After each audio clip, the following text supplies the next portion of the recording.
nasa death row sa March 30. Pangulong Aquino nanawagan ng suporta sa impeachment ng Ombudsman Mercedes Gutierrez. Rules of procedure sa impeachment trial pinagtibay na ng Senado. Relief mission ng Philippine Embassy dumating na sa Iwate Prefecture. Tubig sa gripo sa Tokyo, Japan. Nakitaan ang mataas na level ng radioactive iodine. Pagpapainom ng tap water sa mga sanggol, ipinagbawal ang mga otoridad. DFA Secretary Albert Del Rosario, muling hinikayat ang mga Pilipino sa Libya na umuwi na. 5 patay na kalabaw na hinihinalang gagawing botsa, nasabat sa Pasay. At Hollywood nagluluksa sa pagpanaw ng legendary actress na si Elizabeth Taylor. Huwag pahuli, tutok na sa unang balita. Magandang umaga, narito na ang mga unang balita.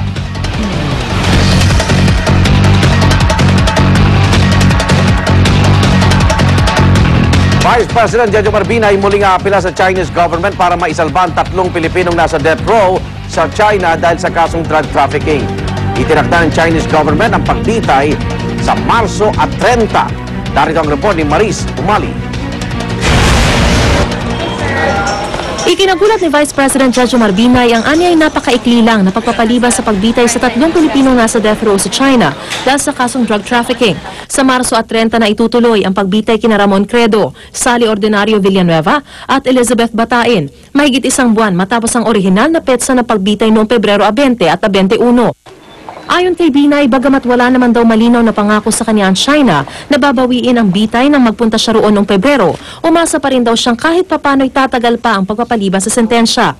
Ang pahayag na ito ng Department of Foreign Affairs.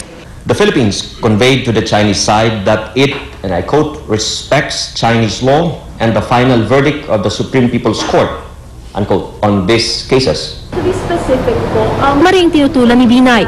Bakit ba naman hindi tayo mag-a-appeal? Hanggat hindi na-execute yun, bakit naman hindi mag-appeal? Kaya siya mismo muli raw aapela sa China kung pahihintulutan muli ng Chinese government. Para patunayang biktima lang ng mga sindikato ang 3, ilalagay niya sa apela ang pagkakahuli raw sa mastermind ng mga sindikatong nagre-recruit ng drug mule. At tulad ng unang pag-apela, dasal muli ang panawagan ngayon ni Binay. Bayan natin ang ating dibdib, magdagdag tayo ng paglurosaryo, hanggat hindi na-execute, ating gagawin lahat ng ating magagawa upang manatili pa silang buhay. Base sa hatol ng China sa Xiamen bibitayan sa pamamagitan ng lethal injection si Ramon Credo at Sally Villanueva. Sa Shenzhen naman si Elizabeth Batain. Their families have been informed of the carrying out of the sentences, and arrangements are being made for them to depart for China during the weekend in order to see their loved ones. Hindi naman matanggap ng pamilya ni Sally Villanueva ang naging pinal na hatol ng China sa kanilang anak. Nanay ko yan. Hindi pwede na mamamatay lang sa kanya na wala siyang kasalanan. Ay, Diyos ka! Dalawang niyo kami! Mahal na mahal namin siya kahit anong mangyari. So gagawin namin lahat para sa kanya. Alagaan namin yung anak niya, pati yung bahay niya. Lahat po. Nabawi ako sa kanya sa pagpapaaral niya sa akin sa mga pamangkin ko. Nakatakdang pumunta sa China ang mga kaanak na mga bibitayin sa darating na weekend. Para sa unang balita, Maris Umali reporting.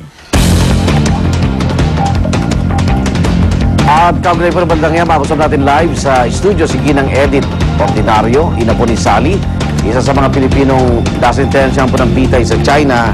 Nanay Edith, good morning po. Good morning, sir. Opo, at medyo alam nating malungkot itong balitang ito, pero aapila pa rin daw sa China si Vice President Binay para gawin lahat, no, na mapalawig pa yung buhay ng inyo pong anak. Ano bang pakipag-ugnayan po sa inyo ng gobyerno, Nanay Edith? Hindi ko marinig. Ano daw po ang... Ano po yung naging pakikipag-ugnayan po sa inyo ng gobyerno? Si BP Binay po ay aapila muli sa China. Opo, sir. Kaya nga nagpapasalamat ako sa ating gobyerno sa tulong na ginagawa nila sa amin. na nasagip nila sa una yung buhay ng anak ko, sir.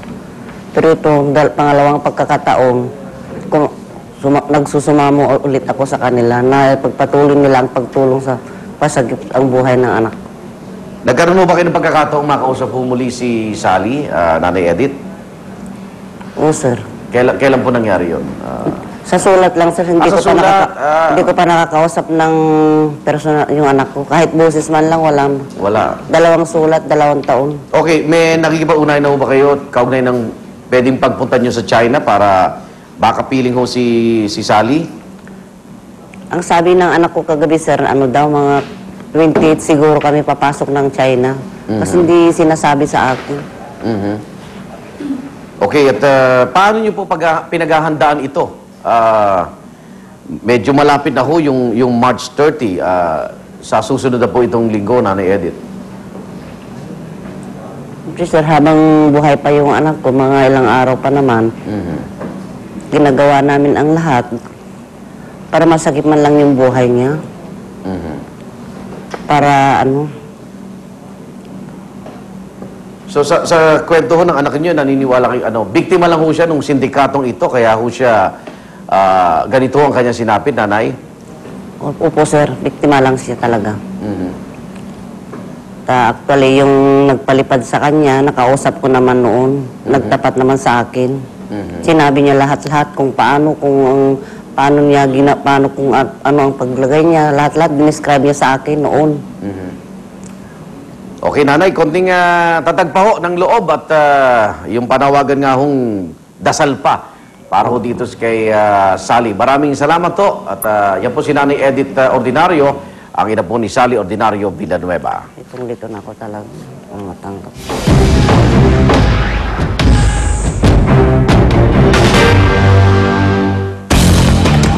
Pangulong Noynoy Aquino hayagang nanawagan ng suporta para sa impeachment ni Ombudsman Merceditas Gutierrez. Nauna nang iginiit ni Ombudsman Gutierrez na wala siyang ginagawang mali at walang basehan ang mga paratang laban sa kanya. Narito ang report ni Leigh Alves. As the Senate prepares to try the Ombudsman, I urge you to support this and other efforts to fight corruption. Wala nang lilinaw pa sa pahayag na ito ng Pangulong Noynoy Aquino sa Philippine Economic Briefing na ginanap sa Cagayan de Oro City. Ito ang unang pagkakataong hayagang sinabi ng Pangulo na nais niyang ma-impeach si Ombudsman Merceditas Gutierrez. Nasa tingin niya ay balakid daw sa pangako ng kanyang administrasyong sugpuin ang katiwalian. We cannot have deals such as ZTE, Mega Pacific, or NAIA 3 holding back our country any longer. The impeachment of the Ombudsman is the strongest signal we can send to you right now that we are trying to put in place the kind of level playing field for your businesses to survive and prosper in the long term. Hindi alintanan ng Pangulo ang mga batikos na hindi umano nararapat manggaling sa kanya ang ganitong mga pahayag. Anya, nire-respeto naman daw niya ang independence ng Senado. I may be president, but I'm also a citizen of this republic. And as a citizen of this republic, I'm really not happy with the performance of the Ombudsman and her people. Pagkatapos nito, sumabak ang Pangulo sa sunod-sunod pang talumpati, kahit inuubo na siya. Napapansin po namin na medyo madalas po kayong umuubo. Alam mo, Lee, ang problema kasi, sino ba? Si Asik Dalantar ang aking parating kasama. Nakwento na kanya sa akin, Sir, okay pala ito, yung Sabado Linggo pareho lang.